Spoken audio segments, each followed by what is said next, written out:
Ano kang klaseng ina? Hindi pambayad sa ospital, wala ka maipakita? Sigaw ng nurse habang pinagtatawanan si Mia. Pawis na pawis at yakap-yakap ang sanggol na bagong silang.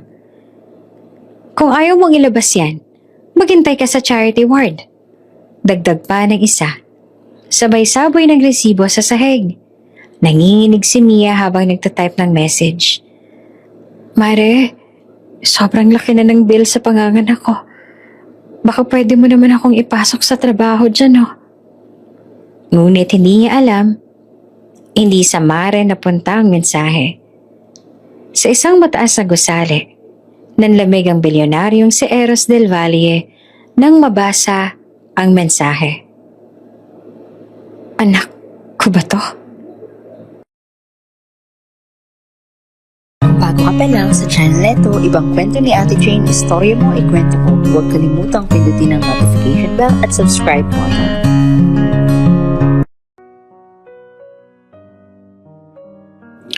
Madaling araw, tahimik ang buong ospital. Maliban sa mahihinang tunog ng mga makina sa kwarto kung saan nakahiga si Mia. Halos wala na siyang lakas. Pinipilit niyang manatiling gising habang pinagmamastan ang maliit na sanggol sa tabi niya. Maputla ang mukha niya at kitang-kita ang pagod at kaba sa mga mata. Ma'am, kailangan na po nating ayusin ang bill bago kayo ma-discharge. Mahinang sabi ng nurse habang nilalapag ang papel sa bedside table. Tumango si Mia, kahit hindi niya alam kung saan kukuha ng pambayad. Ilang buwan na siyang walang trabaho at ni isang kamag-anak ay walang halos matakbuhan. Ang dating marangyang buhay ay naglaho matapos ang hiwalayan nila ni Eros. Ang lalaking minsang nangako ng habang buhay, pero sa huli, iniwan siya. Kinuha niya ang cellphone sa gilid ng kama. Nanginginig ang kamay habang nagtatype. Mare, sobrang laki ng bill sa panganganak ko. Hindi ko alam kung anong gagawin ko. Pinadala niya iyon sa best friend niyang si Carla. O akala niya. Hindi niya namalayang na mali siya ng pindot.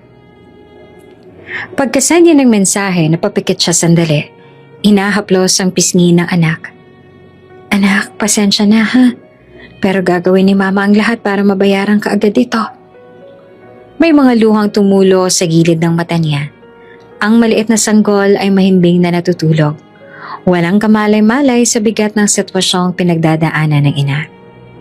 Makalipas ang ilang minuto, dumating ang nurse. Ma'am, kailangan na po nating maayos mamayang tanghali yung bayarin. Baka hindi po makalabas pag hindi na clear. Ngumiti lamang si Mia kahit halos gusto niya nang maiyak. Opo, may darating po sigurong tutulong. Pero sa loob niya, alam niyang wala naman talaga. Bumalik siya sa cellphone. Wala pa ring reply si Carla. Napatingin siya sa kisame. Pilit na pinapakalma ang sarili. Mia, kaya mo to. Para sa anak mo. Sa labas ng bintana, unti-unting sumisikat ang araw. Isang bagong umaga. Pero para kay Mia, isa itong paalala ng simula ng panibagong pagkikibaka. Ang dating mundo niya na puno ng kape sa mamahaling cafe at lakad sa opisina kasama si Eros ay napalitan ng amoy gamot at pag-aalala kung saan kukuha ng pambayad. Hindi niya alam na sa kabilang dulo ng syudad, may isang lalaking biglang napatigil sa pagbukas ng email sa kanyang opisina. Sa opisina ng isang malaking kumpanya, hawak ni Eros ang kanyang cellphone habang tumatanggap ng tawag mula sa assistant niya. Sir, kailangan po ninyong pumirma sa kontrata? Hindi siya nakinig. Nakita niyang mensahe na notification mula sa isang numero na matagal niya nang hindi nakikita. Mare, sobrang laki ng bill sa panganganak ko. Napakunot ang noon niya. Mare? Bulong niya. Pagbukas niya ng thread, napalunok siya. Si Mia. Muling bumalik ang mga alaala, ang mga sigaw, luha, at ang gabing tuluyang nasira ang lahat sa pagitan nila. 9 na buwan. 9 na buwang tinangka niyang limutan siya. Pero sa isang mensahe lang, tila tumigil ang oras. Napalunok siya habang paulit-ulit na binabasa ang text. Panganganak? Hindi. Tumindig siya mula sa upuan. Ramdam ang paninikip ng dibdib. Pumasok ang assistant niya, bitbit ang folder. Sir, may meeting po. Cancel it.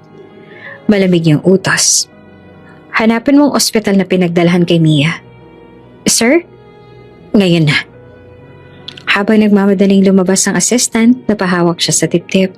Hindi niya alam kung takot ba ang nararamdaman o guilt. Mabilis siyang inalala ang huling beses nilang nagkita. Ang sigawan, ang mga akusasyon, at ang perang hindi malinaw kung saan napunta.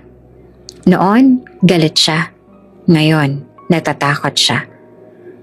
Kung totoo man to, kung may anak man kami, bulong niya. Bumalik siya sa mesa at tumitig sa cellphone. Gustuhin man niyang mag-text, wala siyang lakas. Anong sasabihin niya? Nahanda siyang magpanggap na walang nangyari? Oo, aaminin niyang hanggang ngayon, si Mia pa rin ang laman ng puso niya. Sa mga sandaling iyon, parang huminto ang mundo ni Eros. Ang ingay ng lungsod, ang tunog ng telepono, lahat nawala. Ang natitira na lang ay isang pangalan sa screen at isang pangungusap na nagbago ng lahat. Nananatiling nakatitig si Eros sa cellphone habang paulit-ulit na binabasa ang mensahe. Mare, sobrang laki ng bill sa panganganak ko, baka pwede mo kong ipasok ng trabaho. Parang may malamig na dumaloy sa ugat niya. Ang bawat letra ay tila pamilyar. May bigat, may pakiusap, at may kirot na kilalang kilala niya. Si Mia, ang babaeng halos sinumpa niya noon. Pero ngayon, ibang klaseng damdamin ang bumalot sa kanya. Hindi galit, kundi kaba. Napatingin siya sa malaking salamin ng opisina. Sa labas, tanawang city lights ng Makati. Pero para sa kanya, parang biglang nagdilim ang paligid. 9 months. 9 na buwan mula nang tuluyan siyang iwan ni Mia matapos ang malaking gulo sa kumpanya. Ang araw na tinawag niya itong sinungaling. Ang araw na nagkasagutan sila hanggang sa wala nang natira kundi kirot at pride. Ngayon, isang text lang at bumalik ang lahat. Ngunit higit sa lahat, isang salita lang ang tumatak sa isip niya. Panganganak. Imposible. Mahina niyang sabi na halos bulong. Pinindot niya ang contact name ng kanyang executive assistant. Lance, malamig niyang utos ang sagutin. Sir, hanapin mo agad kung saang ospital naka-admit si Mia Ramirez. Nagulat naman si Lance. Sir? Si Mia po? Ngayon. As in now. Habang naghihintay ng sagot, napatingin siya sa framed photo sa mesa. Wedding photo nila. Kahit matagal niya nang gustong itapon, hindi niya magawa. Doon nakangiti si Mia, hawak ang kanyang kamay. Masaya at payapa. Ngayon baka nakahiga ito sa ospital, mag-isa, humihingi ng tulong. Ilang minuto lang bumalik ang tawag ni Lance. Sir, may nakita po akong record. Si Miss Mia Ramirez ay nasa St. Mark's General Hospital Maternity Ward. May pending bill na 87,560. Hindi pa bayad, sir. Napahigpit ang hawak ni Eros sa cellphone. Bayaran mo lahat. Ngayon din. Lahat po, sir? Lahat. From room charges hanggang gamot. At dagdagan mo ng 500,000 para sa personal allowance niya. Gusto ko wala siyang babayaran kahit piso. Tahimik si Lance. Yes sir, right away. Isa pa? Dagdag ni Eros, habang mababa at mariin ang boses. Magpadala ka ng team, private medical escort. Sunduan sila, si Mia at ang bata. Sir, saan sila dadalhin? Sa Del Valle Private Villa. Gusto kong bantayan sila doon. Sabihin mo sa pilot, prepare the jet within an hour.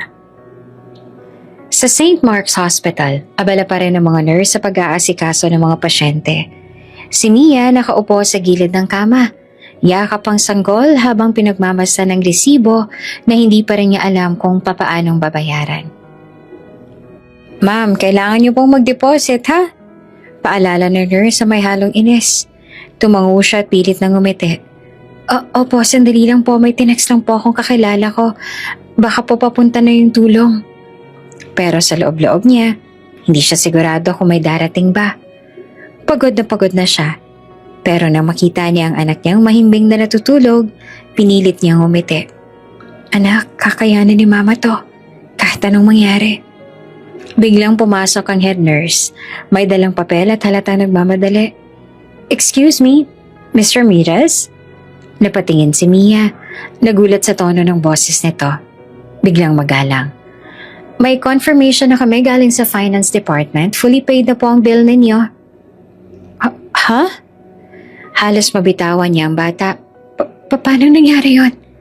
Ngumiti ang nurse. Halatang hindi rin makapaniwala. Sabi po ng admin may VIP instruction na nagbayad for you. Lahat-lahat, pati gamot at private room. VIP? Hindi pa siya nakabawi sa gulat nang dumating ang dalawang lalaking naka-uniform ng black suit. Ma'am, kami po ang medical escort. Inutusan po kami ni Mr. Eros Del Valle. Ready na po ang private jet papunta ng Tagaytay. Namutla si Mia. Parang huminto ang mundo niya. Eros Del Valle? Bulong niya. Opo, ma'am. Siya po ang nagbayad ng lahat ng bills ninyo. At gusto niyo pong sunduin namin kayo ngayon. Napatitig siya sa anak. Bakit niya to gagawin? Matapos ang lahat ng ginawa niya sa akin?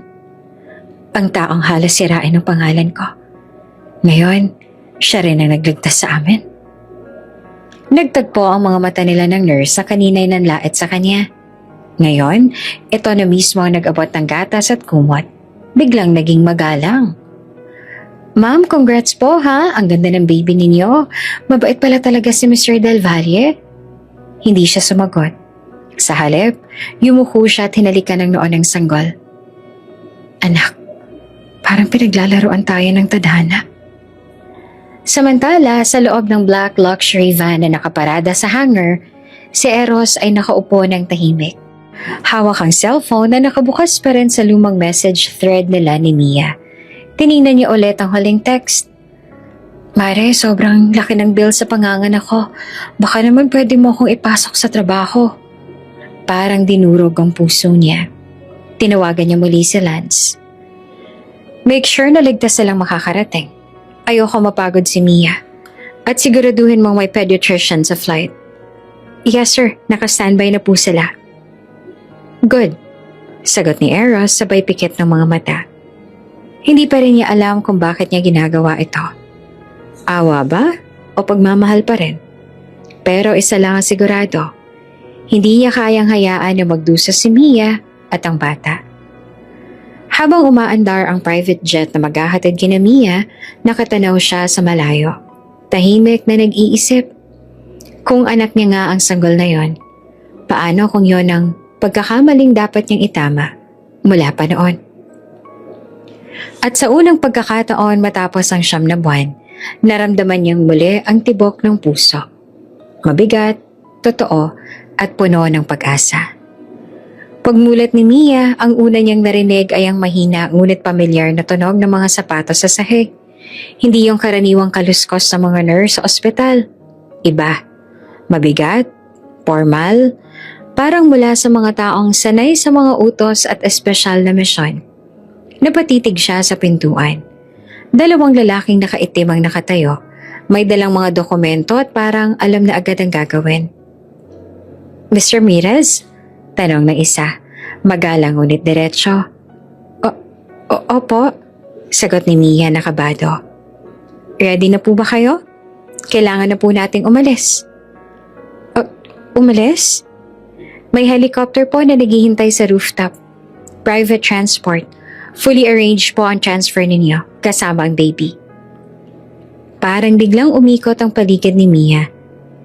Helicopter? Private transport? Sino naman ang gagastos ng ganon para sa kanya? Oh wait, baka po may pagkakamali. Ngunit bago pa siya makapagtanong ulit, may isa pang dumating, ang head nurse. Ngayon ay halos nakangitinan na parang ibang tao. Mr. Ramirez, congratulations po. Ito po ang release form, pakisign na lang po. Kinuha ni Mia ang papel. Nanginginig pa ang kamay habang binabasa. hanggang sa tumama ang paningin niya sa ibabang bahagi. Authorized by Eros Del Valle. Parang natunaw ang dugo niya. Sandaling napahinto ang mundo. Eros. Bulong niya na halos hindi makapaniwala. Bumalik ang lahat ng alaala. Ang huling gabi nilang mag-asawa. Ang mga salitang masakit. Ang pag-alis niya habang umiiyak. Ngayon, pagkatapos ng lahat, siya pa rin ang unang taong lalapit sa kanya sa oras ng pangangailangan. Bakit? Habang inaayos ng mga escort ang mga gamit niya, nakatulala lang si Mia sa anak. Mahimbing pa rin natutulog ang sanggol. Wala namang kamalay-malay sa gulong bumabalot sa paligid. Anak, anong nangyayari sa atin? Mahina niyang tanong habang hinahaplos ang pisngi ng bata. Bakit parang siya pa rin? Ma'am, kung handa na po kayo, tutulungan ko na po kayong buhatin ng baby. Alok ng isa sa mga escort. Napatango na lang siya. Kahit hindi pa sigurado sa sarili. Hindi niya alam kung dapat ba siyang matakot o magpasalamat. Paglabas sila ng ospital, sinalubong siya ng malamig na hangin at ingay ng mga rotor blades. Totoo nga, may helicopter sa helipad. Nakahanda na. May logo ng Del Valle Enterprises sa gilid. Ang mga nurse at guard ay napapatingin. Habang dahan-dahan siyang isinasakay, parang biglang naging celebrity. Sa loob ng helicopter, halos hindi siya makapagsalita. Ma'am, relax lang po, sabi ng babaeng flight medic. Ligtas po ito, diretso po tayo sa Del Valle Private Villa. May doktor na rin pong naghihintay doon para sa follow-up ninyo. Del Valle Villa? Napabulong siya. Opo, utos po mismo ni Mr. Eros Del Valle. Pinikit ni Mia ang mga mata, sinubukang intindihin ang lahat. Bakit niya ginagawa to? Gusto ba niyang ipamukha na kaya niyang bayaran ng lahat? O baka naman may iba? Naramdaman niya ang pagbagsak ng isang luha sa pisngi. Hindi niya mapigilan. Ang daming tanong sa puso niya. Galit? Oo, galit siya. Pero sa ilalim niyon may kakaibang lambing na hindi niya maipaliwanag. Paglabag ng helicopter sa malawak na lupain, tanaw ang dagat. Natulala siya. Malawak ang paligid, berde ang damuhan. Tahimik ang simoy ng hangin at may mga staff na nakaabang. Isang luxury car naghihintay at agad siyang inalalayan papasok. Sa loob ng kotse, habang mahigpit niyang yakap ang anak, napansin niyang nanginginig ang mga daliri niya. Bawat sandali ay parang pinapaalala kung gaanong kalayo na siya sa mundong iniwan niya noon. Nang makarating sila sa villa, halos malaglag ang panga niya. Ito yung lugar na minsang pinangako ni Eros na titirhan nila kapag may anak na sila. Ang malaking bahay na kulay puti. May veranda at may mga bulaklak sa gilid. Eksaktong kagaya ng design na siya mismo ang nagdo-drawing noon sa isang tissue habang nagkakape sila dati. Hindi niya napigilang kumite ng bahagya, pero agad ding napalitan ng lungkot. Pangarap lang ito noon. Bulong niya. Pagbukas ng pinto, sinalubong siya ng caretaker. Welcome back, Ma'am Mia. May instructions po si sir na ihanda agad ang kwarto ninyo at ng baby. Kung may kailangan po kayo, sabihin niyo lang po. Si Eros? Mahina niyang tanong. Nasa office po siya ma'am pero pupunta rin po dito mamayang gabi. Hindi niya alam kung matutuwa ba siya o matatakot. Gusto niyang magpasalamat pero gusto rin niyang magtago. May halong hiya at inis. Parang ayaw niyang isipin na sa kabila ng lahat, kailangan pa rin niyang umasa sa taong minsan nang sumira sa kanya. Pagpasok niya sa silid, huminga siya ng malalim. Malamig ang hangin, amoy bagong linis. May curb sa gilid, may mga bagong gamit, at sa ibabaw ng drawer ay may nakalagay na maliit na teddy bear na may kalakip na note. Para kay baby. Dahan-dahan niyang binasa ang sulat sa ilalim. Hindi ko alam kung paano magsisimula, pero gusto ko makabawi kahit sa ganitong paraan. Eros. Napaluhod siya sa kama. Pinigilan ang pag-iyak. Bakit ganito, Eros?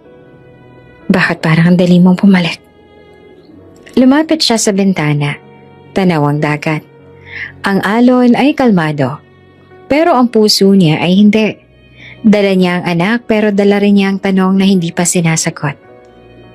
Bakit? Sa lahat ng tao, siya pa rin ang nagligtas sa kanya. Habang pinagmamasdan niya ang natutulog na sanggol, mahina niyang sinabi, Anak, ito ba ang tadhana? Na kahit gaano tayo kalayo, kahit ilang beses tayong masaktan, babalik at babalik pa rin tayo sa iisang tao. Sa labas, papalubog na ang araw at sa di kalayuan, paparating na ang itim na kotse ni Eros. Hindi pa niya alam, pero ang pagkakagulantang niyang ito ay simula lang ng mas malalim na emosyon at muling pagkikita na lang dalawa. Tahimik ang villa ng Del Valle. Ang hangin mula sa dagat ay humihip. Nagdadala ng malamig na simoy sa veranda. Nakaupo naman si Eros sa gilid. Nakaayos ang buhok, nakasuit, tahimik at nakatingin din sa dagat. Tila nag-iisip ng malalim. Ang bawat galaw niya ay maingat. Parang ayaw makagulat o makasakit sa babaeng kilala niyang mahal niya noon. Biglang bumukas ang pinto. Si Mia, pagod at halatang nangihina. May hawak na maliit na bag. Ang mata niya ay nakatingin sa sahig, hindi sa paligid. Halatang nahihiya at nag-aalangan. Nakasuot siya ng simpleng damit na pangpasuso. Ang mga kamay niya ay nanginginig sa kaba at pagod. Natahimik si Eros. Ilang segundo lang nagkatinginan sila. Ang babaeng iniwan niya 9 na buwan na ang nakakaraan. Ang babaeng minahal niya ng todo. At ang babaeng iniwan niya dahil sa galit at hindi pagkakaintindihan. Eros. Mahina ang boses ni Mia. May halong hiya at galit. Bakit mo pa kami dinala rito? Ano ba ang lahat ng to? Tahimik si Eros. Tinitingnan siya sa mata. Pilit na kinokontrol ang damdamin. Ilang segundo lang nagdaan pero parang huminto ang mundo sa paligid nila. Hindi mo anak to. Biglang sagot ni Mia. Matapang, may halong galit at luha. Ang bawat salita niya ay mabigat. Dalang sama ng loob na matagal niyang tinago. Parang na-stun si Eros. Napalingon siya sa kanya. Hindi siya makapaniwala. Paano mo nasabi? Pero, wala kang karapatan. Sagot ni Mia na tumayo at lumapit sa sofa. Pinilit hawakan ang sarili. Noon pa man, iniwan mo ako sa pinakamahalagang bahagi ng buhay ko. Ni hindi mo inisip kung anong mangyayari sa akin. Pagkatapos mo akong husgahan, kaya hindi mo anak to. Sa tingin mo, kaya mo bang intindihin kung gaano kahirap ang ginawa mo sa akin? Tahimik si Eros. Halatang nagulat at sugatan. Ramdam niyang bigat ng bawat salita, bawat galaw at bawat luha ni Mia. Hindi niya alam kung dapat ba siyang magalit, manabik o umatras lang. Pero Mia, ang bata, mahina niyang sagot. Tila hindi matanggap ang sinabi. Eros, mahinang utos ni Mia na may halong luha. Huwag mo na kaming lapitan. Hindi mo to anak. At hindi mo kailangang ipagmalaki o pakiramdaman yan. Mag-isa ko tong haharapin. Natahimik sila. Ang villa ay tahimik. Bukod sa ihip ng hangin at malayo na alon ng dagat, ang eksena ay puno ng tensyon. Parehong sugatan. Parehong nagmamahal. Ngunit may pader ng galit at hiya sa pagitan nila. Alam mo, sabi ni Eros ng dahan-dahan, may halong sakit at pangihinayang. Hindi ko alam na ganito pala kalalim ang galit mo sa akin. Ngunit kahit ganito, gusto kong malaman mo na nandito ako. Nandito ako hindi para agawin ang desisyon mo, kundi para patunayan na handa akong maging responsable sa bata at sa'yo. Napatingin naman si Mia. Hindi niya alam kung susunod ba sa nararamdaman o mananatiling matatag. Hindi ko alam kung kaya kong magtiwala sa iyong muli. Sobrang dami nang nangyari, Eros. Sobrang sakit. Hindi ko pa kayang ipasok ka ulit sa buhay namin. Tahimik si Eros. Nagmamasid sa kanya. Halata ang pagsisisi at panghihinayang sa mga mata niya. Ang pagsisikap na hindi masaktan muli si Mia. Hindi ko rin inaasahan. Nabigyan mo agad ako ng tiwala. Gusto ko lang na ipakita ang nandito ako at hindi ko kayo iiwan muli. Naglakad si Mia papalapit sa sofa, umupo at pinilit huminga ng malalim. Ramdam niya ang sariling puso, halo ng galit, lungkot at isang maliit na bahagi ng pagnanasa na sanay na iintindihan siya ni Eros. Tahimik silang nagkatinginan. Parehong may sugat sa puso. Parehong nagmamahal ngunit parehong natatakot. Ang unang pagkikita sa loob ng 9 na buwan ay puno ng emosyon, tensyon at unresolved feelings. Isang simula ng muling pagtatagpo. Ngunit hindi pa lubos sa malinaw ang kanilang landas. Ngumiti si Eros, maliit, simpleng ngiti na puno ng pag-asa. Salamat, Mia. Yan lang ang kailangan ko sa ngayon. Malaman na narito ka. Na marinig mo rin ang nararamdaman ko. Napangiti naman si Mia ng bahagya, pilit na nakokontrol ang luha. Hindi ko alam kung papayagan ko. Pero susubukan kong makipag-usap. Para sa ngayon, iyon na lang muna. Tahimik silang nagkatinginan habang ang simoy ng hangin mula sa dagat ay umiihip. Dala ang bigat ng damdamin nila at ang simula ng isang bagong kabanata na puno ng tensyon at emosyon. Tahimik ang silid. Si Mia, pagod at nanginginig, nakaluhod sa tabi ng crib. Maingat na hinahaplos ang ulo ng sanggol. Ang maliit na katawan nito ay napaka-inosente. Ang mga daliri ay kumikilos ng dahan-dahan sa pagtulog. Napasulyap siya sa paligid, nakatitig sa bintana pero ramdam niyang may presensya sa silid. Biglang bumukas ang pinto at pumasok si Eros. Tahimik, nakatayo sa gilid. Ang mga mata niya ay nakatuon sa sanggol at sa babaeng dating minahal niya ng todo. Eros, bulong ni Mia at hindi agad tumingin sa kanya. Nanginginig sa halong kaba at tensyon. Tahimik naman si Eros. Tumayo lang at ang mga mata ay nakatingin sa bata. Ramdam niya ang bigat ng bawat sandali. Isang halo ng pag-usisa, panghihinayang at damdaming matagal niyang itinago. Lumapit siya sa crib ng dahan-dahan, pilit hindi magpakita ng labis sa emosyon. Napansin niya ang isang maliit na detalye sa pulso ng sanggol. Isang bracelet na may nakasulat na Eros Jr. Para bang tumigil ang mundo sa paligid niya. Napahinto siya sa paglakad. Hinawakan ang sariling mukha. Ang damdamin niya ay halo ng gulat at pagkalito. Hindi niya alam kung dapat ba siyang matuwa o magalit. Tayo bang mga magulang niya? Tanong niya sa hangin. May bahagyang pang-uuyam ngunit sa ilalim ng boses, ramdam ang pag-asa. Sana nga. Iniisip niya sa sarili. Sana nga, siya talaga ang ama. Si Mia naman nararamdaman ng tingin ni Eros at bahagyang napatingin sa kanya. Hindi pa siya nagsasabi ng totoo. Ang mga mata niya ay puno ng tensyon at pag-iingat. Hindi pa panahon para sa ganitong usapan. Bulong niya sa sarili. Pilit pinipigilan na lumabas ang sagot. Si Eros unti-unting lumapit sa crib, nakatingin sa sanggol. Ang bawat galaw ng bata ay nagdadala ng kakaibang damdamin sa puso niya. Halo ng pananabik, pag-aalala at isang kakaibang saya na hindi niya maipaliwanag. Ang dami kong gustong sabihin, pero hindi ko alam kung paano magsimula. Wika niya, huminto sa tabi ng crib, nakatitig sa bracelet. Hindi ko pa alam kung dapat ba ako maging masaya o magalit. Pero sana ako nga ang ama nito. Si Mia naman ay nakaupo sa sofa. Napansin ang pagbabago sa tono ng boses ni Eros. Halata ang kagustuhan niyang lapitan ng bata, ngunit may halong takot at pangamba.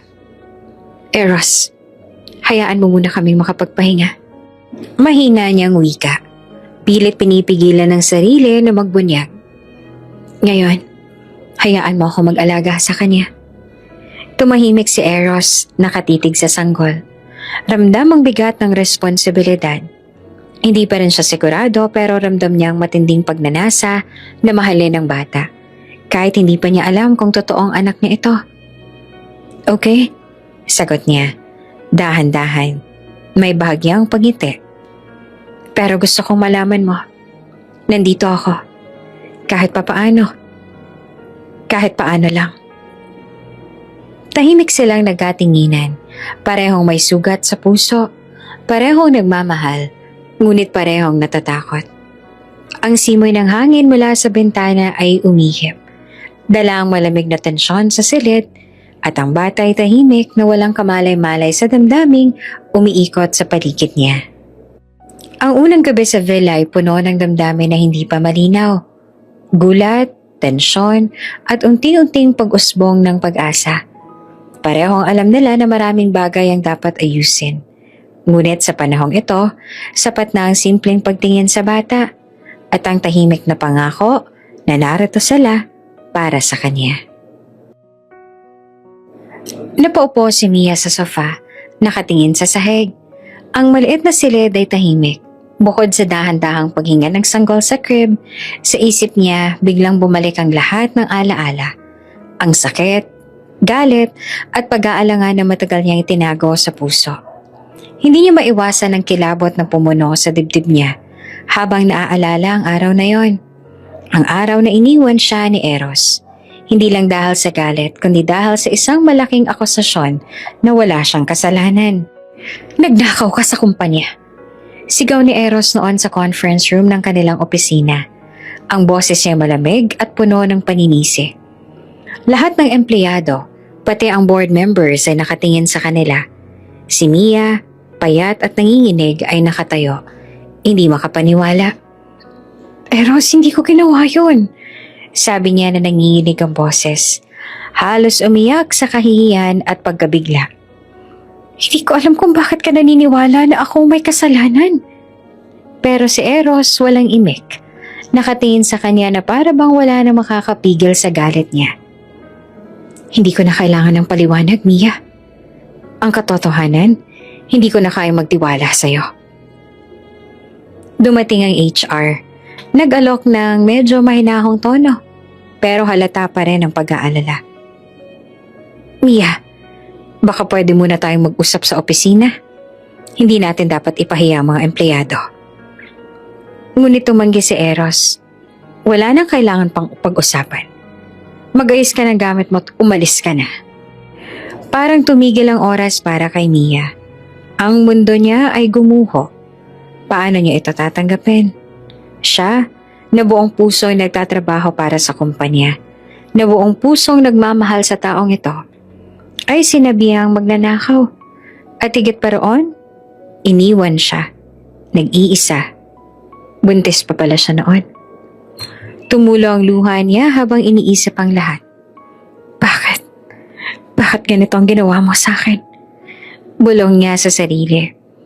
Ang sakit ay parang sugat na hindi mapapawi. Halos bumagsak siya sa sahig sa sobrang bigat ng emosyon. Habang binabalik niya ang mga pangyayari, ramdam niya ang galit at sama ng loob na unti-unting lumalalim. Naaalala niya ang bawat salita ni Eros noon.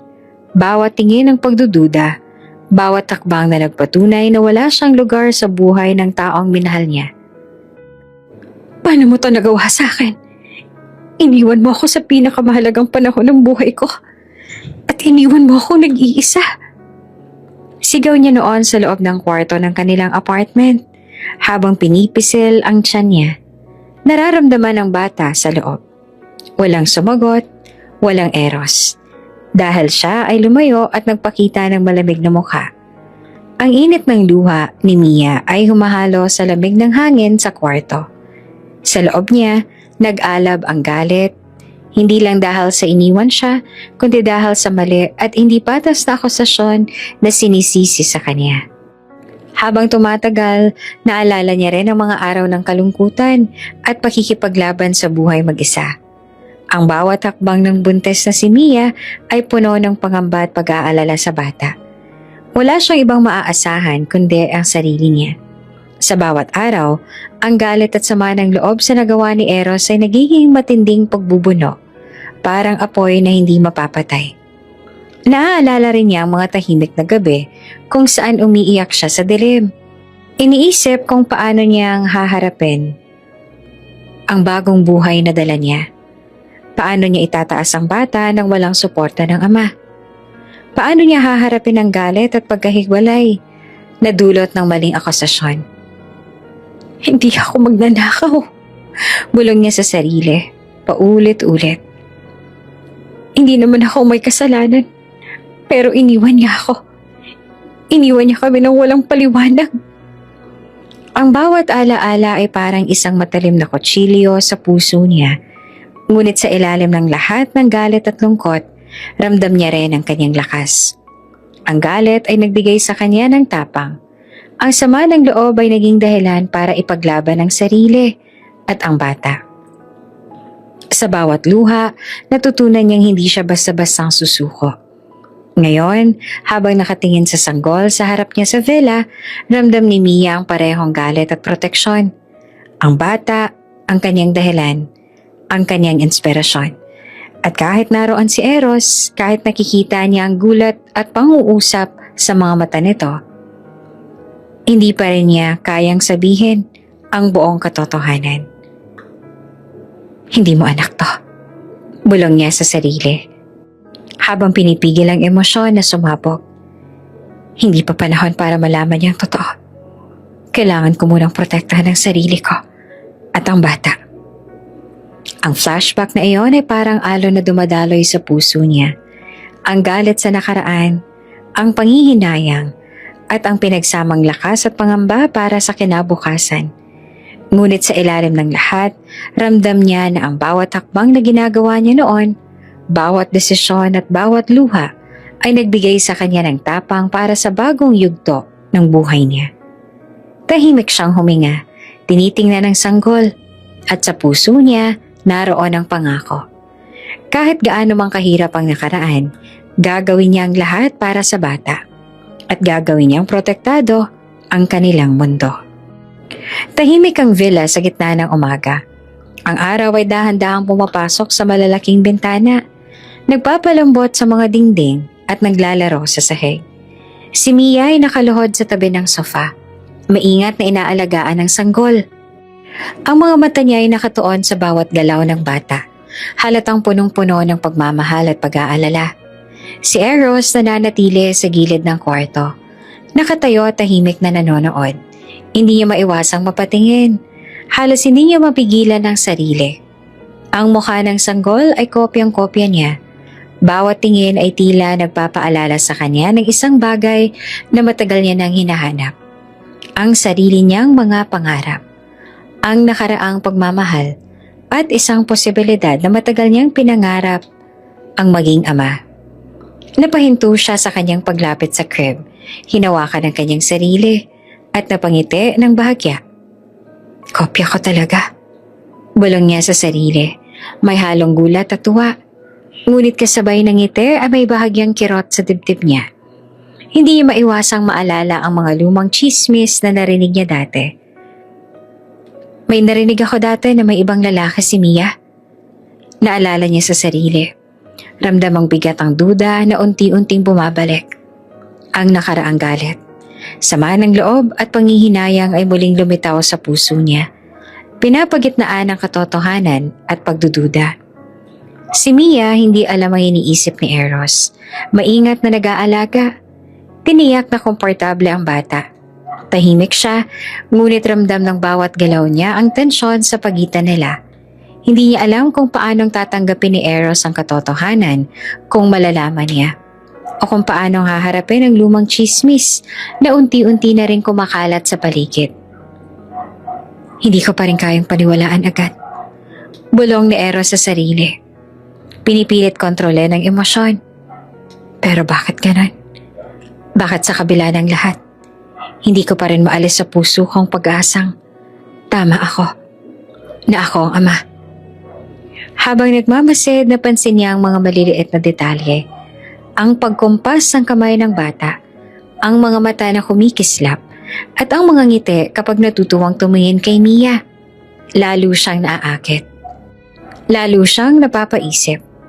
Halos mapaiyak siya sa tuwa. Ngunit kasabay nito, muling bumabalik ang duda. Nabubuhay na naman ang lumang takot sa puso ko. Bulong niya, tahimik. Paano kung mali ang narinig ko dati? Paano kung may ibang lalaki? Nakaramdam si Eros ng tensyon at pag-aalinlangan. Ang damdamin niya ay magkahalong pag-asa, pag-aalala at pangamba. Habang tinitingnan niya ang bata, hindi niya mapigilang mag-isip ng mga posibilidad. Mabuti man o masama. Ang puso niya ay nagsasabing sana tama ang kanyang hinala, na siya nga ang ama. Ngunit sa isip niya, may kumakalat na pangamba na maaaring hindi siya totoo sa mata ng sanggol at ni Mia. Lumapit siya ng dahan-dahan, tila nag-aalangan, at tumayo sa tabi ng sofa. Pinagmamasdan niya si Mia. Ang pag-aalaga niya sa bata at nararamdaman ang bigat ng kanyang pagkukulang noon. Hindi ko rin alam kung paano ko haharapin ang lahat ng to. Bulong niya, halatang may kirot at lungkot. Pero, hindi ko rin kayang iwan ng bata at si Mia sa gulo at pagdududa. Napatingin si Mia sa kanya, naramdaman ang presensya niya, ngunit pinilit na manatiling maingat. Eros, hayaan mo na muna kaming mag-ayos sa sarili namin. Wika niya ng dahan-dahan. Hindi pa panahon para pag-usapan ang lahat ng to. Kailangan muna natin magpahinga at mag-adjust. Tumango naman si Eros, bahagyang ngumiti. Ngunit ramdam ang tensyon sa kanyang dibdib. Alam niya na hindi madali ang tiwala.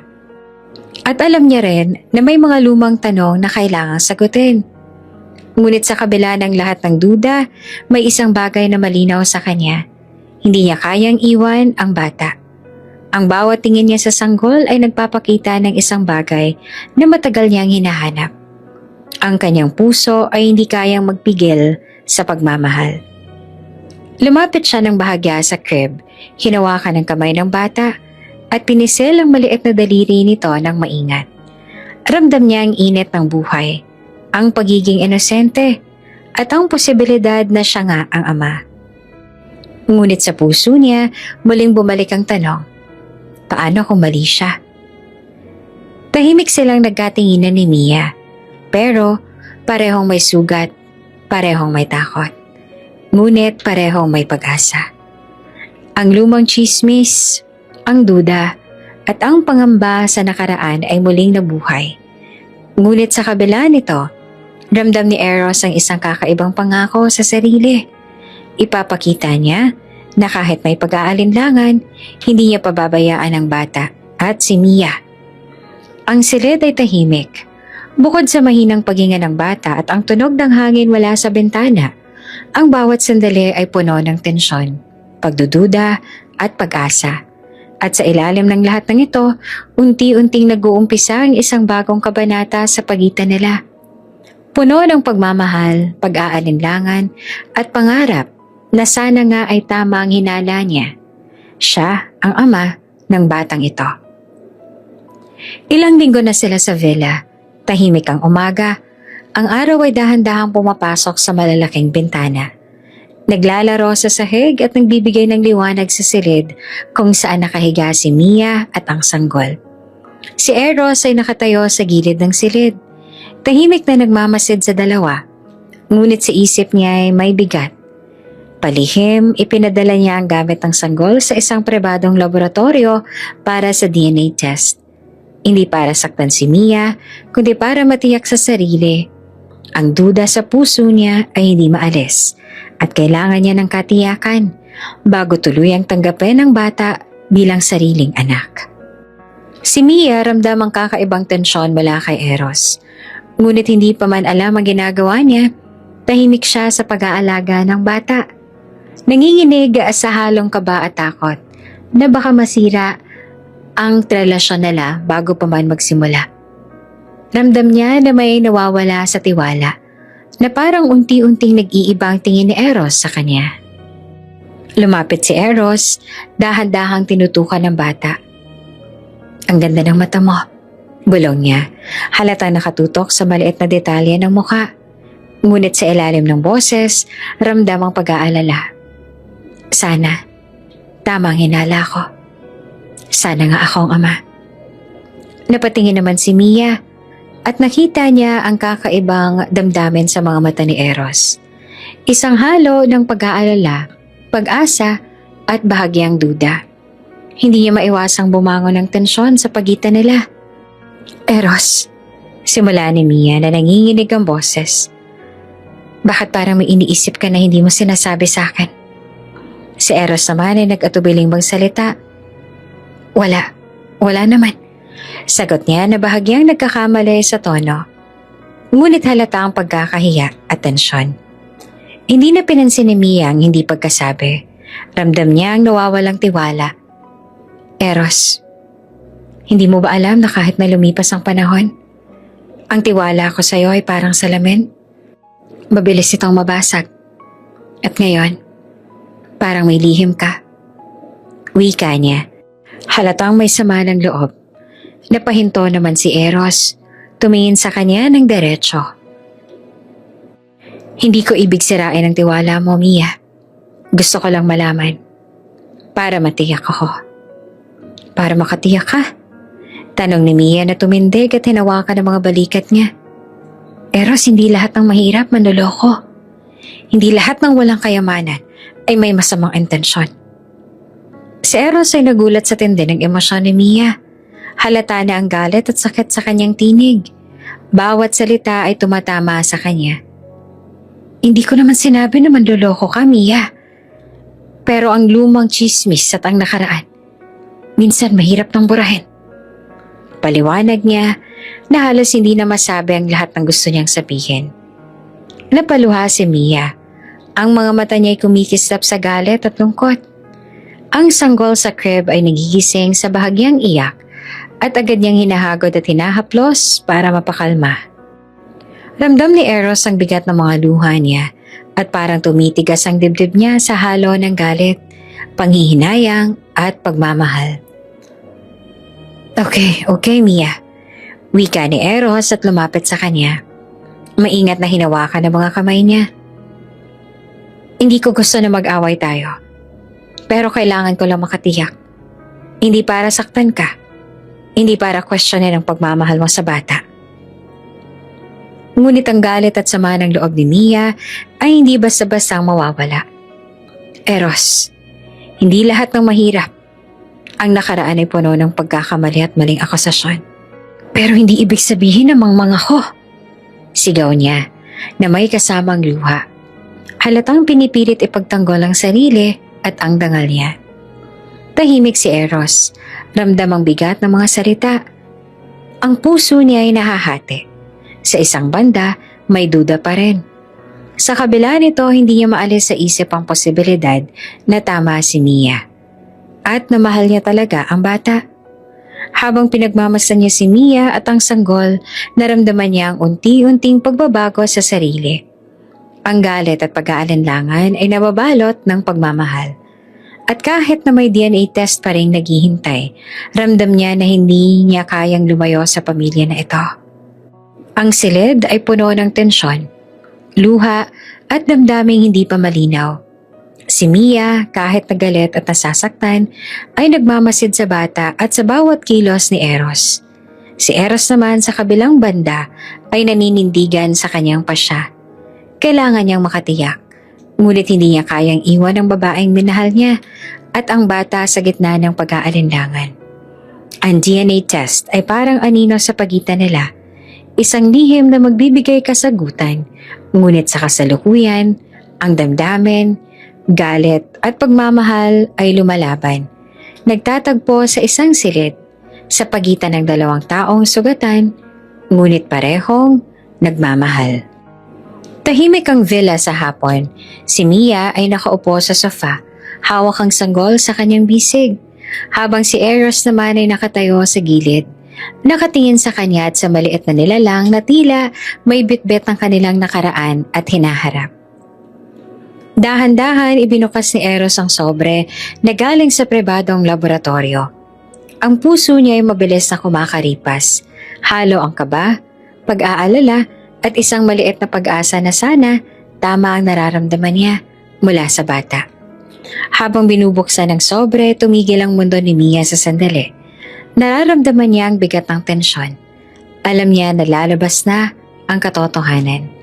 Tumigil si Eros sa pagbasa. Ang mata niya ay kumikislap. Nananatiling nakatitig sa papel. Walang imik. Sandali, ang kanyang katawan ay tila hindi makagalaw sa gulat. Ang DNA test ay malinaw. Anak niya ang bata. Tahimik si Eros. Ang kanyang mga labi bahagyang nanginginig.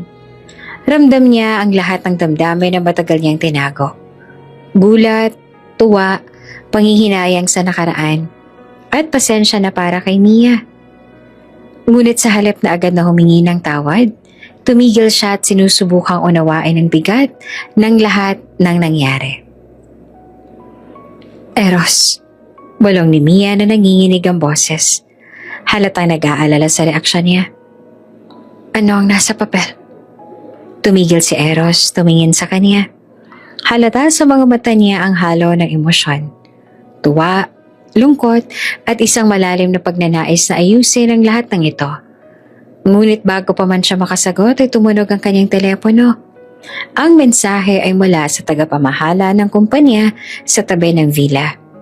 Sir, nasusunog po ang warehouse. Maliit na kumpanya malapit sa villa. Lahat ng stock at dokumento nasunog.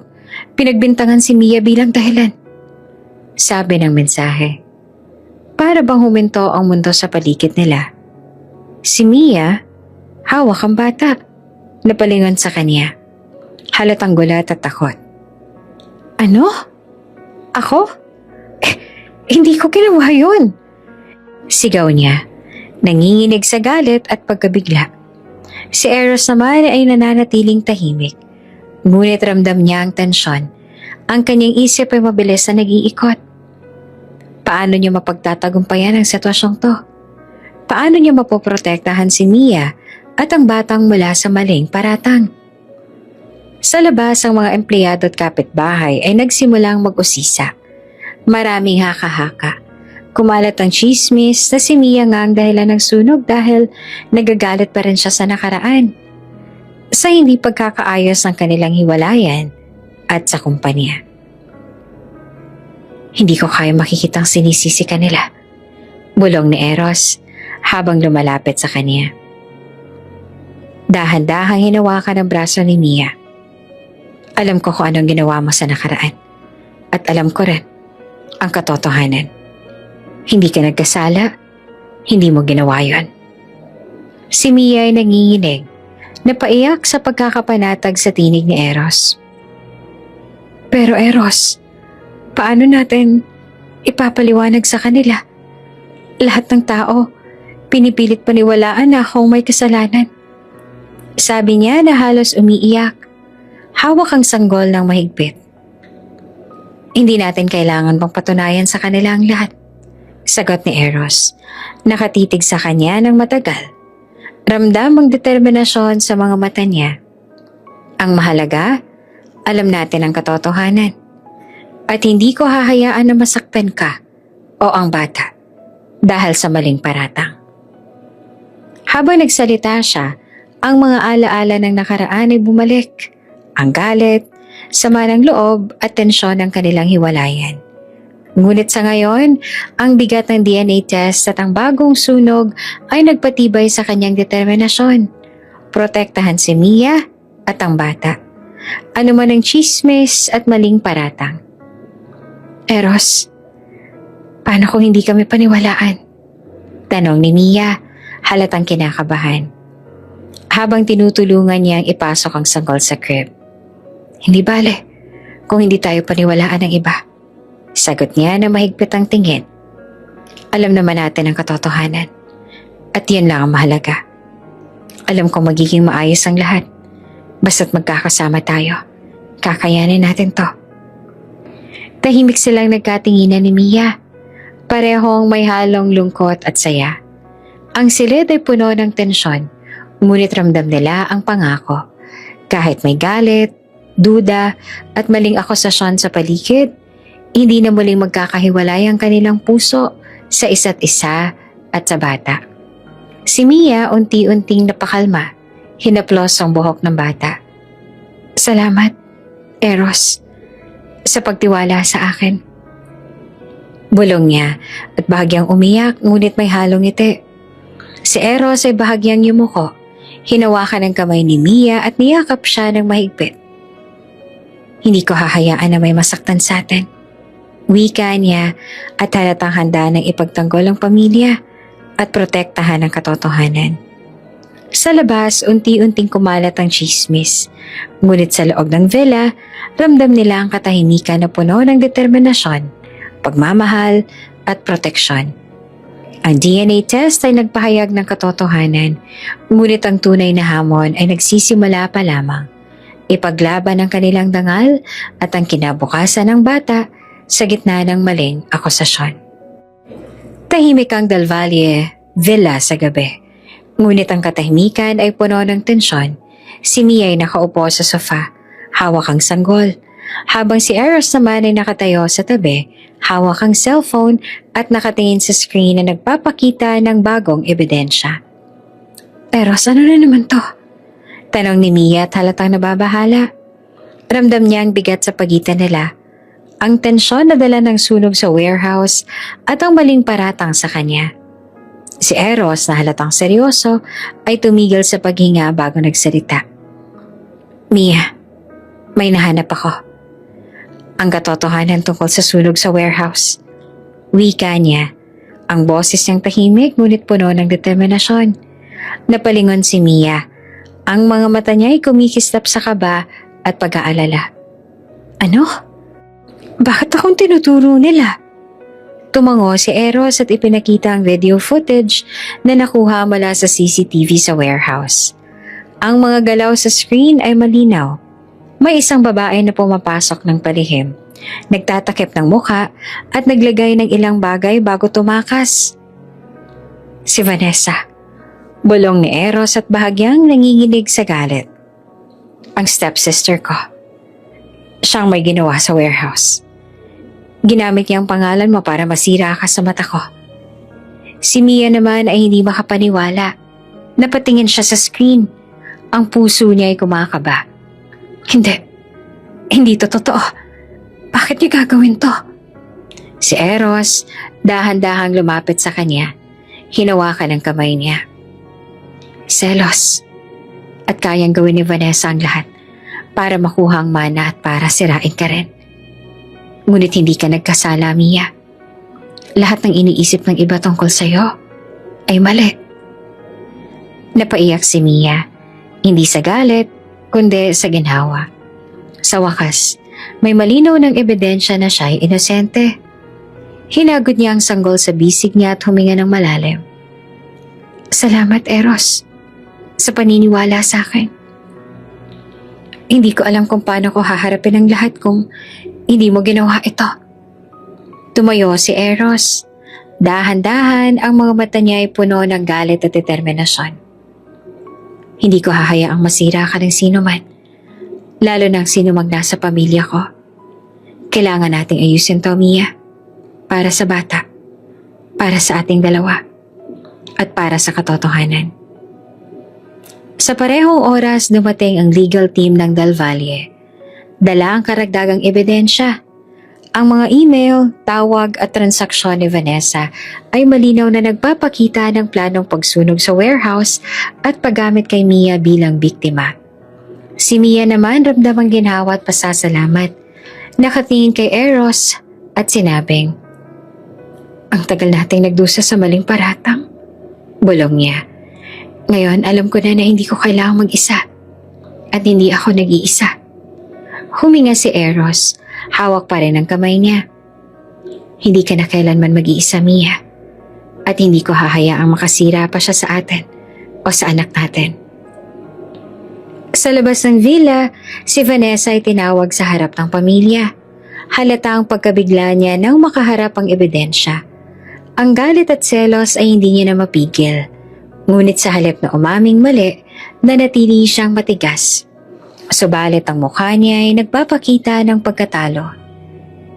Hindi ko ginawa yun. Sigaw ni Vanessa. Ngunit ang mga ebidensya ay malinaw. Ang mga abogado at pamilya ni Eros ay nananatiling matatag, handang ipaglaban ang katotohanan at protektahan si Mia. Si Mia, hawak ang sanggol, ay tumayo at ang kanyang boses ay malinaw na matatag. Ang lahat ng ginawa niya ay mali, pero hindi ito magiging dahilan para mawalang tiwala ako sa tama at pagmamahal. Si Eros dahan-dahang niyakap si Mia mula sa likod habang pinipigilan ang galit na tumama sa stepsister. Tama ka, hindi natin hahayaan ang galit o selos ng iba na sirain ang buhay natin. Ngayon, panahon na para ayusin ang lahat at protektahan ang tama.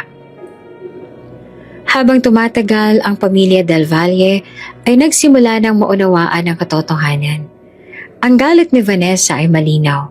Ngunit ang determinasyon ni Eros at Mia na ipagtanggol ang kanilang dangal, pamilya at ang bata ay mas malakas kesa sa anumang panlilinlang.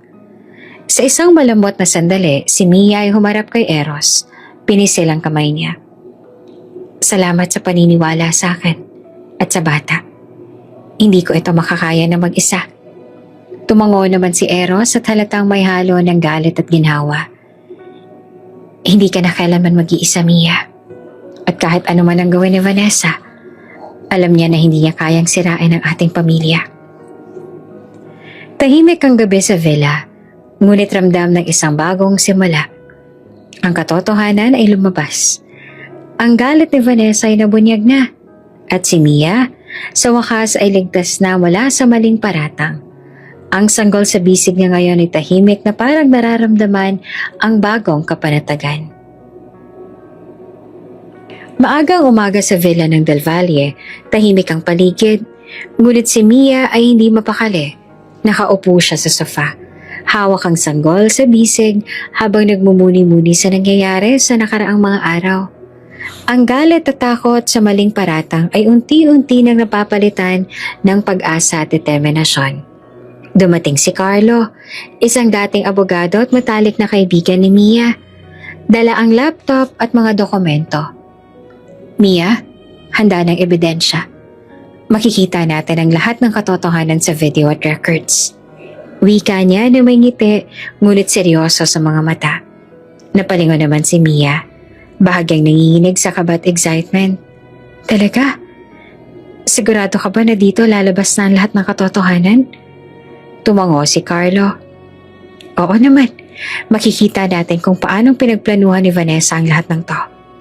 Simula sa pagnanakaw niya sa kumpanya hanggang sa sunog sa warehouse. At higit sa lahat, malalaman din natin kung paano niyang ginamit ang pangalan mo para sirain ka dati. Habang binubuksan ni Carlo ang laptop, lumapit si Eros. Nakatingin sa screen at ramdam ang tensyon. Hindi niya mapigilang mapatingin sa bata na nakahiga sa crib. Pagkatapos, muli kay Mia, naramdaman niya ang halo ng kaba at excitement sa paligid. Handa ka na ba, Mia? Tanong ni Carlo bago pinindot ang play button sa video footage. Tumigil si Mia sa paghinga at tumango ng dahan-dahan. Handa na, kahit mabigat sa loob. Lumabas sa screen ang eksena sa loob ng kumpanya. Makikita si Vanessa na palihim na nagbubukas ng mga cabinet, kumukuha ng mga dokumento at may mapanlinlang ng ngiti sa mukha. Ang bawat galaw niya ay malinaw na may intensyon at plano ng maaga. Makikita mo, Mia, paliwanag ni Carlo habang tinitingnan nila ang video. Lahat ng ginagawa niya ay para siraan ka. Ginamit ka niya bilang biktima para mapalabas na may galit ka pa rin o may ibang motibo.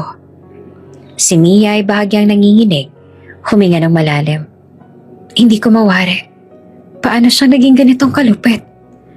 At bakit kailangan pang gamitin ang pangalan ko?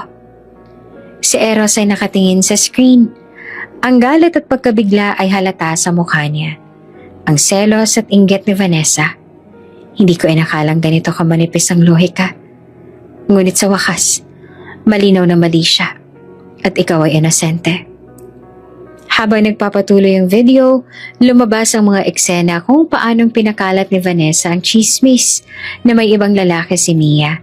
Sinasabing may lihim na relasyon siya sa isang lalaki habang kasintahan niya pa ang stepbrother ni Vanessa at si Eros. Ang bawat segment ay malinaw na gawa-gawa. Walang basihan at halatang maling akala lamang para sirain ang pangalan ni Mia. Tumango si Carlo. Ipinakita ang mga screenshots ng emails at chat messages ni Vanessa sa kanyang mga kaibigan. Lahat ng ebidensya ay nagtuturo kay Vanessa. Wala talagang katotohanan ng chismis tungkol sa iyo, Mia. Gawa-gawa lang ito para sirain ang reputasyon mo sa Del Valle family. Napaiyak naman si Mia, hindi sa galit kundi sa ginhawa. Salamat, Carlo. Hindi ko alam kung paano ko may pagtatanggol ang sarili ko kung wala ka. Hinagod niya ang buhok ng sanggol sa bisig niya, parang naghahanap ng kalakasan at kapanatagan. Si Eros naman ay dahan-dahang lumapit at hinawakan ng kamay ni Mia. Mia, alam ko na ang lahat ay mali sa'yo. At ngayon, malinaw na sa atin ang katotohanan. Hindi mo kailangang magdusa sa maling paratang. Ngayon lang talaga ako nakapag-relax. Wika naman ni Mia, bahagyang napangiti sa gitna ng luha. Parang bigla na lang nawala ang lahat ng takot at pangamba. Si Carlo ay nakangiting tumayo.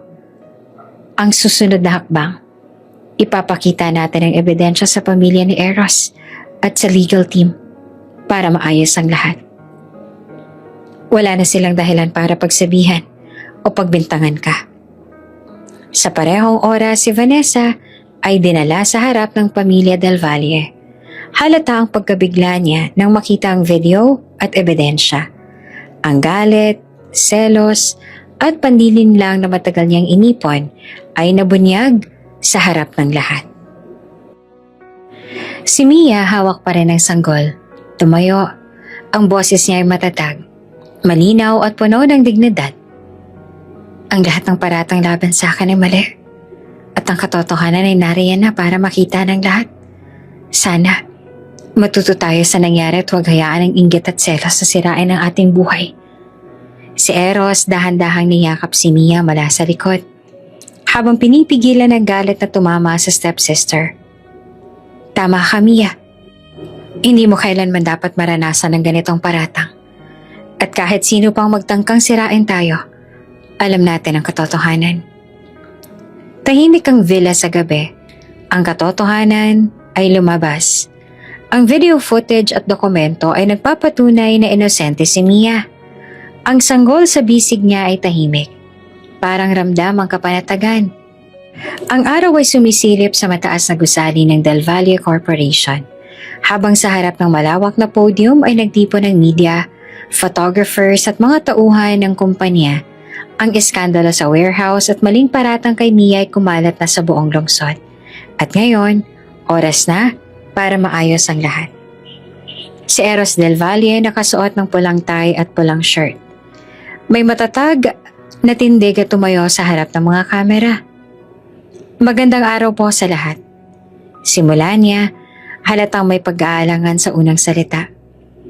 Maraming nangyari nitong mga nakaraang buwan at ngayong linggo, alam ko na ang pangalan ng isang taong inosente ay nasama sa mga maling paratang. Tahimik ang lahat habang nakatingin sa kanya ang media at mga bisita. Sa tabi niya si Mia ay nakatayo, hawak ang sanggol na lang si Eros Jr., ang batang simbolo ng kanilang pamilya at bagong simula. Tumigil sandali si Eros, huminga ng malalim at ipinagpatuloy ang kanyang pahayag. Ang babaeng tinawag kong manggagamit, ang pinagsabihan kong manloloko, siya ang pinakamapagmahal at pinakatapat sa akin. Siya ang ina ng aking anak.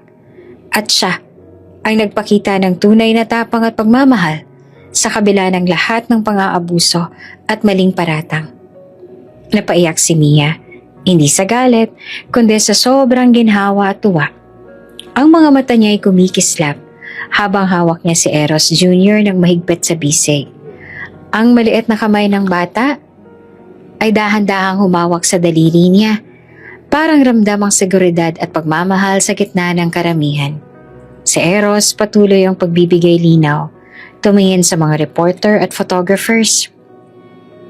Ngayon, gusto kong ipakilala muli sa publiko ang isang babaeng nagpakita ng walang kapantay na pagmamahal at katapatan. Si Mia, ang ina ng aking anak, at si Eros Jr., ang bunga ng aming pagmamahalan at hindi pinigil ng kasinungalingan at pandilin lang. Tahimik ang paligid.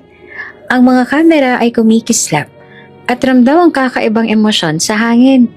Halo ng pagkagulat, paghanga at paggalang. Ang media na dati puno ng chismis at haka-haka, ngayon ay naging success sa isang kwento ng katotohanan at pagmamahal. Si Mia halatang natatabunan ng damdamin ay napaiyak ng tahimik. Napangiti siya.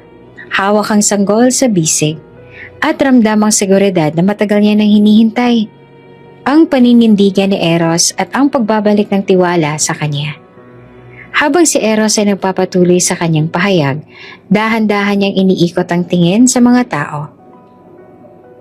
Alam ko na maraming haka-haka at maling akala ang kumalat tungkol sa kanya. Tungkol sa aking anak.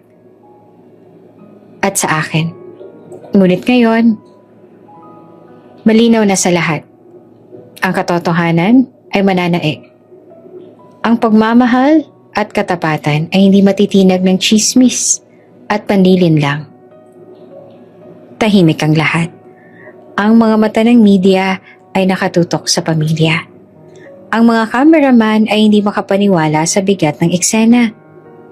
Isang babaeng matagal pinagsabihan at siniraan, ngayon ay ipinagtatanggol at pinakilala sa buong publiko. Kasama ang kanyang anak na simbolo ng bagong simula. Si Mia nakangiti ngunit may luha sa mata. Tumingin kay Eros. Salamat Eros, sa paniniwala sa akin at sa anak natin. Hindi ko ito makakaya na mag-isa. Tumango naman si Eros. Dahan-dahang niyakap si Mia mula sa likod habang hawak ang sanggol sa bisig niya. Hindi ka na kailanman mag-iisa, Mia. At kahit ano man ang mangyari sa nakaraan, alam natin ang katotohanan. At ngayon, magkasama na tayo bilang pamilya. Ang press conference ay natapos sa isang mahinahong sandali at pagyakap. Ang sanggol na si Eros Jr. tahimik sa bisig ni Mia. Parang ramdam ang bagong kapanatagan sa paligid. Ang media, sa halip na tumuon sa chismis, ngayon ay nakatuon sa pagmamahalan at pagwawasto ng mali. Sa labas ng gusali, habang ang araw ay sumisilip sa gitna ng mga ulap, si Mia at Eros ay magkasama. Hawak ang sanggol.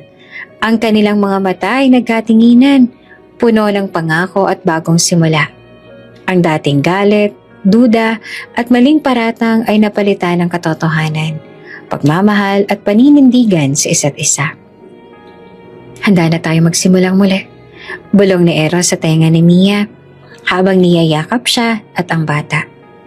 Hindi na natin muling hahayaang sirain ng sino man ang pamilya natin. Si Mia ay napangiti, huminga ng malalim at niyakap ang anak. Oo, simula ngayon, tayo nang magtatanggol sa ating pagmamahal at pamilya. Tahimik ang villa, ngunit ramdam ang isang bagong kabanata. Ang katotohanan ay lumabas. Ang tiwala ay naibalik at ang pagmamahal ng pamilya ay mas matatag kesa dati. Ang press conference ay hindi lamang simpleng public apology. Ito ay simbolo ng muling pagtatag ng dangal, pagmamahal at proteksyon sa kanilang pamilya. Sa pag-uwi nila sa villa, ramdam ang bagong simula. Isang pamilya na nagtagumpay sa gitna ng chismis, panilin lang at eskandalo. Handang harapin ang kinabukasan ng magkasama. Matapos ang matinding kaganapan sa lungsod, si Mia ay nagpasya na kailangan niya ng huminga at mag-isip. Kasama ang sanggol na lang si Eros Jr., umuwi siya sa maliit niyang probinsya. Ang bahay na payak, ngunit puno ng alaala at katahimikan. Ang mga puno sa paligid, ang malamig na simoy ng hangin at ang tahimik na kapaligiran ay tila nagbibigay ng pagkakataon sa kanya na maghilom at magmuni-muni. Dito muna tayo anak. Bulong niya sa sanggol habang dahan-dahang inilalagay ito sa car seat ng maliit niyang sasakyan. Ang mga mata ni Eros ay kumikislap sa curiosity at sa bagong paligid. Ramdam ni Mia ang bigat ng responsibilidad, ngunit kasabay nito ay may halong pag-asa. Pagdating sa kanilang probinsya, dahan-dahang bumaba si Mia, hawak ang baby. Pinagmamasdan niya ang paligid. Mga payak na bahay, ang ilog sa gilid at ang bata sa kalsada na naglalaro ng simple ngunit masayang laro. Kailangan ko munang mag-isip at ipakita sa sarili ko kung ano nga ba talaga ang mahalaga. Bulong niya sa sarili. Sa tabi ng sasakyan, naglabas siya ng maliit na bag at binuhat ang sanggol. Binuksan ang payong na nagsilbing panangga sa ulan. Habang ginagawa niya ito, may naramdaman siyang kilabot sa likod.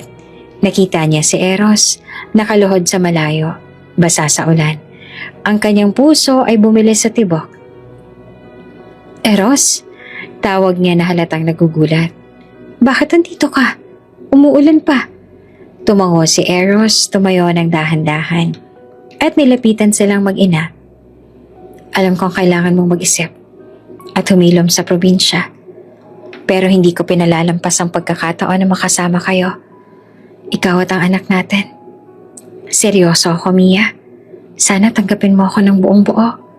Kahit sa simpleng simula na ito. Muli namang tumigil ang mundo ni Mia sa sandaling iyon. Ang baby ay tahimik, ligtas at tuyo sa ilalim ng payong ni Mia. Ramdam niya ang init ng pagmamahal ni Eros sa kanilang anak. Ang mga mata niya ay napuno ng luha sa dami ng emosyon. Galit, lungkot, saya, at pag-asa na magkasama silang muli. Tahimik silang nagkatinginan sa gitna ng ulan. Si Eros nakaluhod muli sa harap niya. Hawak ang kamay ni Mia. Mia, hindi ko nahahayaang magutom kang muli.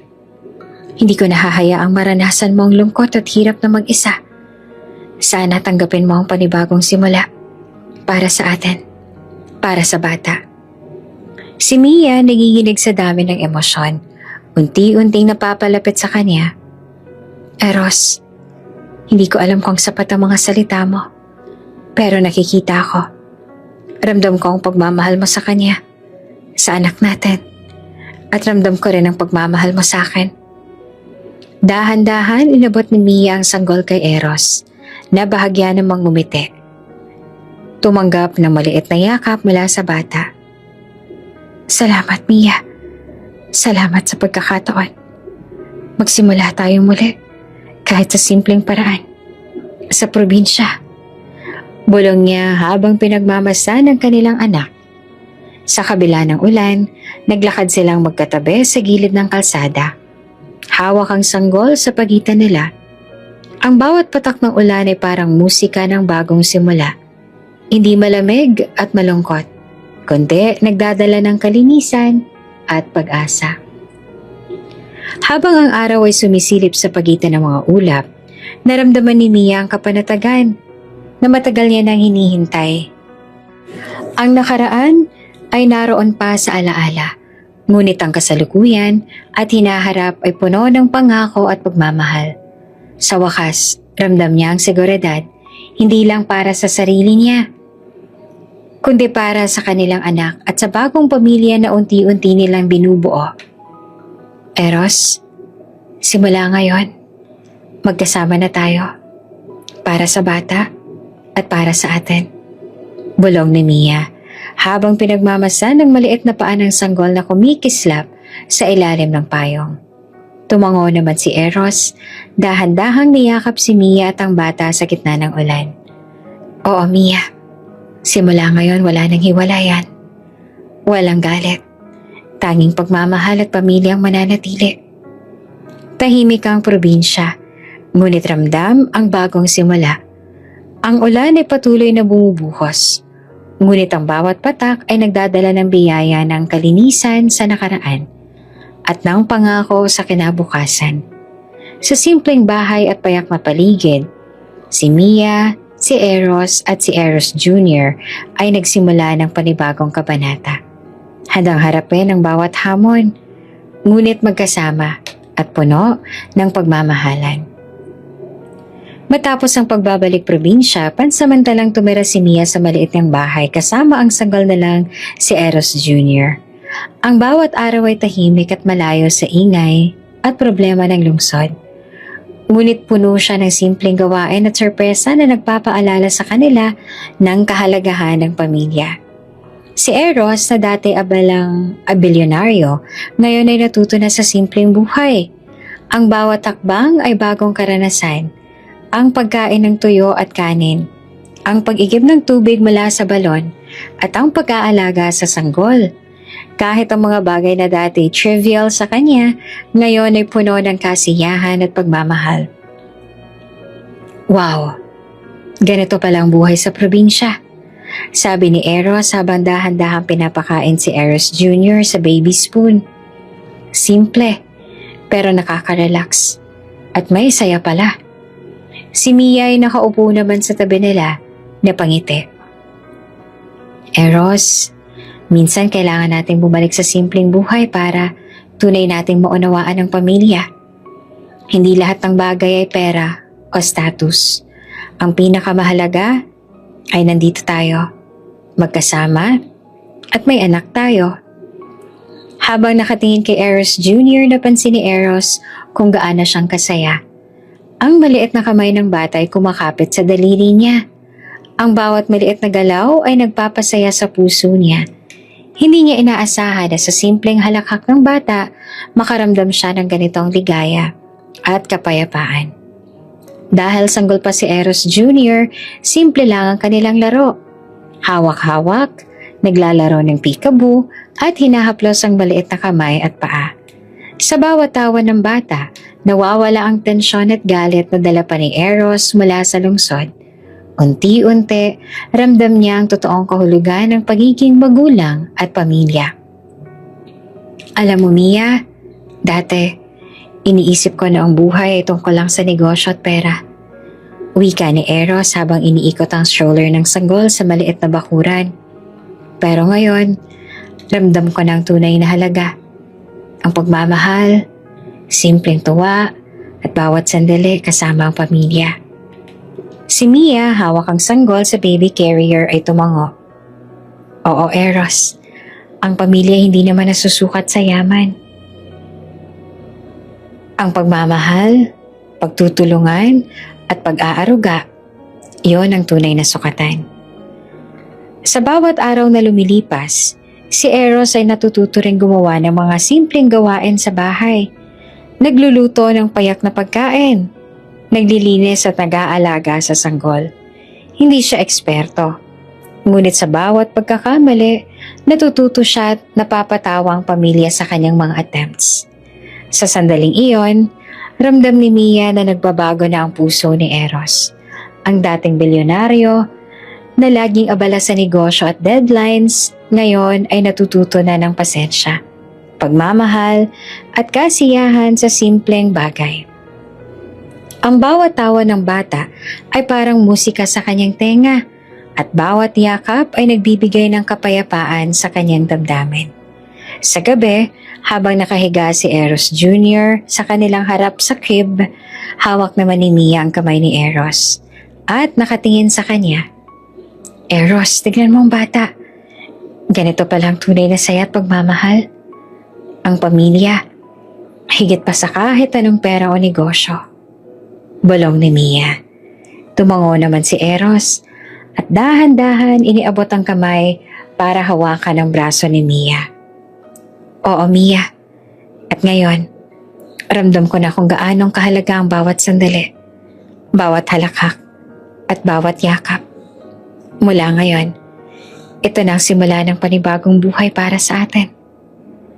Ang probinsya ay tahimik, ngunit ramdam ang init ng pagmamahal at saya ng pamilya. Sa simpleng bahay, sa payak na bakuran at sa piling ng sanggol, si Mia at Eros ay muling nadiskubre ang tunay na kahulugan ng pamilya. Pagmamahalan, pagtitiwala at walang pag-iwan. Habang ang araw ay unti-unting lumulubog, nakaupo sila sa porch. Hawak ang sanggol sa gitna nila, pinagmamasdan ng langit. Ang bawat halakhak at yakap ay nagsisilbing simula ng panibagong kabanata.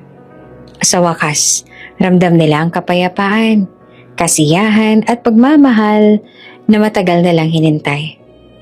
Eros, mula ngayon, hindi na mawawala ang pagmamahal sa atin. Bulong ni Mia. At ang bata ay palaging magiging sentra na ng ating ligaya. Tumango naman si Eros. At sa kanilang piling, ang sanggol ay tahimik na natutulog. Ramdam ang init at pagmamahal ng bagong pamilya. Ang bawat sandali ay patunay. Ang pagmamahalang muli nilang nadiskubre ay mananatili at lalago sa bawat araw. Tahimik ang probinsya sa umaga, ngunit ramdam ang tensyon sa maliit na bahay ni Mia. Ang telepono niya ay tumunog at nang makita ang screen agad siyang napatingin. Ang tawag ay mula sa ospital sa lungsod.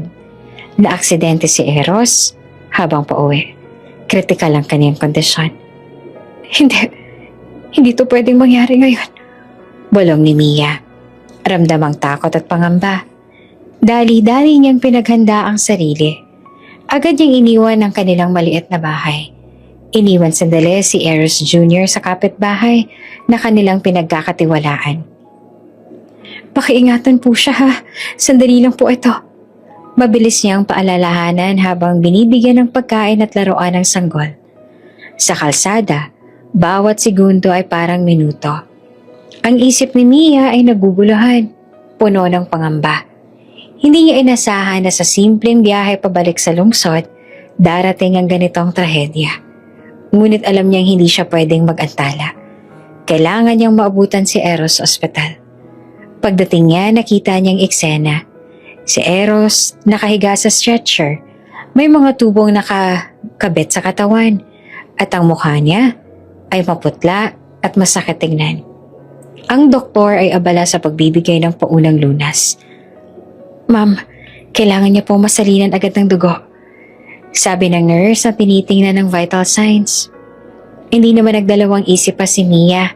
Kahit mahina pa siya mula sa panganganak dahil ilang buwan pa lang si Baby Eros Jr.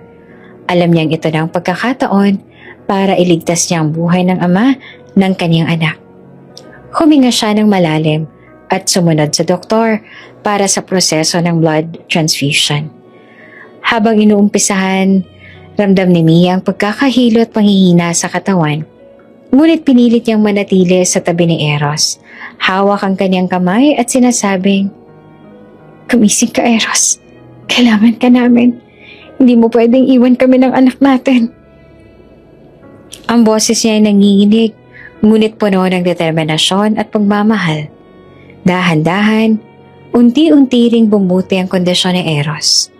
Ang kaniyang mga mata ay bahagyang bumuka at nakaramdam si Mia ng kaunting ginhawa.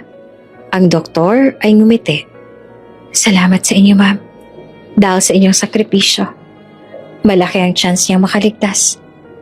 Si Mia, bagamat mahina, ay napaiyak sa ginhawa at pasasalamat. Hawak ang kamay ni Eros. Ramdam niya ang init ng buhay na unti-unting bumabalik sa kanyang asawa. At sa kanyang isip, alam ni Mia na ang sanggol ay nasa mabuting kamay, kaya nakapag-focus siya sa pagpapalakas ni Eros. Lumipas ang ilang taon at nagsimulang lumakas ang pulso ni Eros.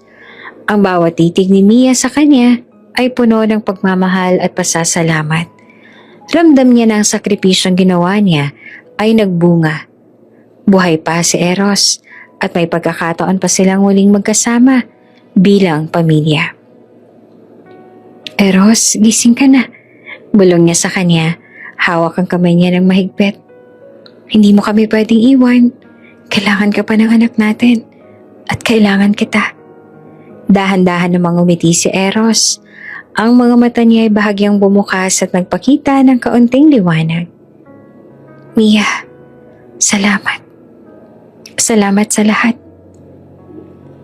Mahina niyang bulong, ngunit ramdam ni Mia ang taos-pusong pasasalamat sa boses niya. Ang gabing iyon ay naging malakas na paalala sa kanila. Ang buhay ay maikli, ngunit ang pagmamahal at sakripisyo ay nagbibigay ng lakas.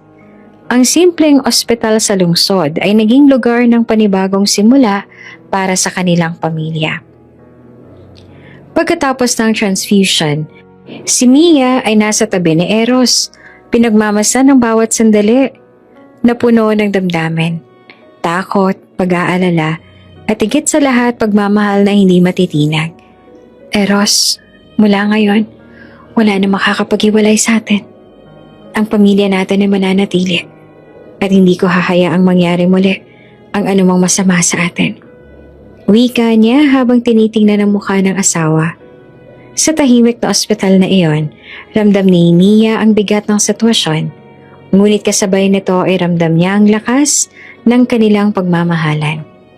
Ang sakripisyong ginawa niya ay nagpapatunay na ang tunay na pagmamahal ay hindi nasusukat sa kalakasan ng katawan, kundi sa tibay ng puso at dedikasyon sa pamilya. Matapos ang kritikal na kondisyon, unti-unti at tuluyan na rin gumaling si Eros. Ang bawat araw ay isang maliit na tagumpay. Natuto na siyang maglakad ng maayos, bumalik sa malusog na pangangatawan, at higit sa lahat, nakangiti na ng totoo sa pamilya niya. Sa panahon ng kanyang paggaling, ramdam niya ang pagbabago sa kanyang puso. Ang dating abala sa negosyo at mayabang sa pera, ngayon ay natuto na ng kahalagahan ng malasakit at pagkalinga sa ibang tao. Ang pinakamalaking inspirasyon niya, si Mia at ang kanilang anak. Isang umaga habang nakaupo sa veranda ng kanilang bahay sa probinsya, hawak si Eros Jr. sa baby carrier na patingin si Eros kay Mia. Mia, iniisip ko, gusto kong gumawa ng bagay para sa ibang ina na walang kakayahan tulad mo noon. Gusto ko sanang matulungan sila at sana maipakita akong pasasalamat at pagmamahal sa'yo. Wika niya. Napangiti naman si Mia habang pinagmamasa ng anak nila. Ano bang naiisip mo, Eros? Tanong niya na halatang interesado at excited. Ipinangalan ko sa Batang Foundation, Project Mia, para tulungan ang mga ina na walang pambayad sa panganganak. Paliwanag niya. Hindi lang to para sa kanila, kundi para na rin sa lahat ng pamilya na nangangailangan ng pag-asa at tulong. Sa unang event ng Project Mia, maraming ina mula sa iba't ibang probinsyang dumalo. Ang mga babae ay nakangiti, may halong pag-asa at pasasalamat. Nakita ni Eros ang mata ng mga ina, ang parehong damdamin na minsang nararamdaman niya kay Mia bago siya nakilala bilang isang bilyonaryo. Salamat, Eros. Salamat sa Project Mia. Dahil sa iyo at sa pamilya mo, maraming buhay ang mababago. Wika ng isang ina, hawak ang munting sanggol. Napatingin naman si Eros kay Mia at ramdam niya ang init ng pagmamahal at suporta. Sa bawat araw ng operasyon ng foundation, unti-unti nang naramdaman ni Eros ang pagbabago sa puso niya. Ang dating bilyonaryong abala sa negosyo at pera, ngayon ay abala na sa pagmamahal, pagtulong sa iba, at sa pagiging ama at asawa. Ang bawat tagumpay ng Project Mia ay tagumpay din para sa kanila bilang pamilya. Isang hapon habang naglalaro si Eros Jr. sa maliit na garden ng probinsya, napatingin si Eros kay Mia at nagbuntong hininga ng malalim. Mia, hindi ko inakala na sa simpleng paraan, sa probinsya at sa tulong ng anak natin, masusukat ko ang tunay na kahalagahan ng buhay at pamilya. Salamat sa lahat ng sakripisyo mo noon. Napaluha si Mia, hindi sa lungkot, kundi sa dami ng emosyon. Eros, lahat naman tayo natututo. Ang mahalaga ngayon ay magkasama tayo at may layunin. Ang bata at ang Project Mia ay patunay ng pagmamahal at pagbabalik ng tiwala at pag-asa. Sa bawat araw, ang Project Mia ay lumalawak. Maraming inang natutulungan. Maraming sanggol ang ligtas sa panganib. At ang pangalan ng foundation ay nagsimulang makilala. Si Eros ay aktibong nakikilahok sa mga gawain. Personal na nakikipag-usap sa mga pamilya. Nagbibigay ng payo at suporta. At tiniyak na walang ina ang mapag-iiwanan. Ang sanggol na lang si Eros Jr. ay palaging kasama Simpleng alaala ng inspirasyon sa bawat akbang ng foundation. Ang bawat ngiti ng bata ay nagdudulot ng lakas sa magulang niya upang ipagpatuloy ang layunin nila. Alam mo, Mia, bulong ni Eros habang hinahaplos ang ulo ng anak nila. Ang lahat ng nangyari noon, ang pagkakamali, ang galit, at pati ang sakripisyo mo, ang nagdala sa atin sa puntong ito. Ang buhay ay puno ng aral, at ngayon, alam ko na kung ano ang mahalaga. Si Mia nakangiti at may luha sa mata, yumakap kay Eros. Oo, Eros, at ngayon, nakikita ko ang pagbabago sa puso mo. Ang pagmamahal mo sa bata at sa akin ay hindi na lamang salita, kundi gawa. Sa wakas, ang simpleng probinsya ay naging sentro ng bagong simula para sa kanilang pamilya.